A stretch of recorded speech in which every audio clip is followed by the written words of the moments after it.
Good to have you with us on this Tuesday edition of Ed Schultz News and Commentary from the nation's capital. The president will speak to the country and the world tonight, a State of the Union address, his last one. And, of course, this is going to be very interesting to see how the president plays trade, as we've talked a great deal about. In an interview with Matt Lauer on NBC, the president talked all the way back to his theme of getting reelected in 2012, and that was how he stood with the automobile industry. Now, I get that. We all get that. But it's very clear the president is using this to sell the Trans-Pacific Partnership, like he is right there with the middle class all the way. And that you can trust him, and that this is a good deal. He's planting the seed in that regard. And I think there's a level of cynicism here in a big way. I'm an Obama fan, but we got to call it out as we see it. The Trans-Pacific Partnership will gut jobs in America. And now the president is going to use what he did in the past to make us believe that everything's going to be okay. Here it is.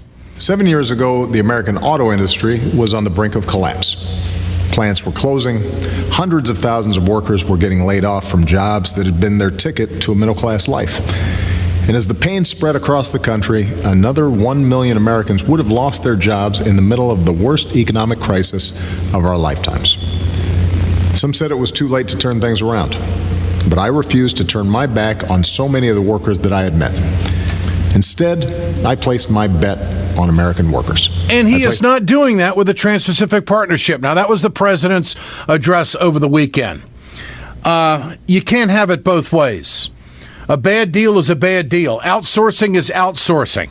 And it was a financial collapse of the automobile industry that nobody wanted to have any kind of government money prop up an industry in this country, and the president clearly made the right call on that. He is making the wrong call on this, and tonight he is going to be selling the Trans-Pacific Partnership.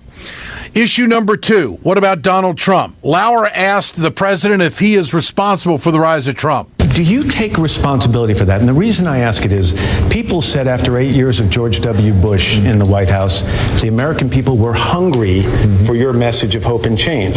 So after 7 years of the Obama presidency, do you feel you're responsible for a certain hunger out there for the message that Donald Trump is putting out? Well, hold it right there. That's a great question. Hold it right there. That's a great question.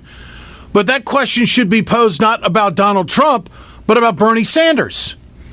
It is very clear that Bernie Sanders has tapped into something across this country. Number one, he's genuine. And number two, he's making people realize, you know what, this income inequality gap is really real. Vice President Joe Biden acknowledged that. I think that Bernie is speaking to a yearning that is deep and real, and he has credibility on it. And that is the absolute enormous concentration of wealth in a small group of people, with the middle class now being able to be shown being left out or but stagnant. Hillary's talking about that as well. It's relatively new for Hillary to talk about that. Hillary's focus has been on other things up to now, and that's been Bernie's. No one questions Bernie's authenticity on those issues. And they question hers, you think? Well, I think they question everybody's who hasn't been talking about it all along. But I think she's come forward with some really, really thoughtful approaches to deal with the issue. Here's the news. This morning, MoveOn.org is endorsing Bernie Sanders.